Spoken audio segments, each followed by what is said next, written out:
Guys প্রথমে এই ভিডিওটি দেখবো, তারপরে কিছু ফানি কমেন্ট পড়বো। Let's go.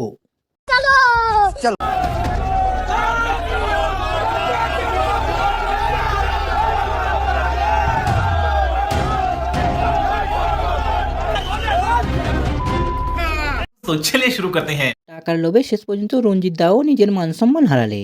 हैं? ये क्या हो गया? ये क्या सुन रहा हूँ मैं? সম্মানটাকে শেষে চেটেপুটে খেয়ে ফেললো। सही पकड़े हैं। এতদিন যে সম্মান পেয়েছিল সব এক চটকায় ধুলোই মিশে গেল। এই জন্য বলে লোভে পাপ, পাপে মৃত্যু। বলেন কি? খাচ্ছিল তাঁতি তাঁত বুনে, কাল হলো তার ইঁড়ে গরু কিনে।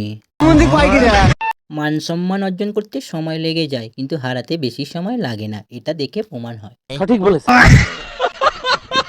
কেরিয়ার ভালোই ছিল, কিন্তু রাজনীতিতে এসে নিজের গাঁড়ে নিজেই আঙুল ঢুকিয়ে দিয়েছে। का कारण नरेंद्र मोदी।